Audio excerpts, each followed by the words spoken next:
నమస్తే అండి. మా ఊరి వినాయకుడి వారి గుడిలో సోమవారం పార్థివ శివలింగాభిషేకం జరుగుతుందండి. పార్థివ శివలింగం అంటే స్వయంగా తయారు చేసిన లింగం అండి.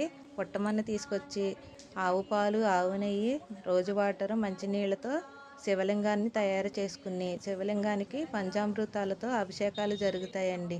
అభిషేకాల తర్వాత స్వామివారిని అలంకరించుకుంటారు. మనము దర్శనం చేసుకుందాం.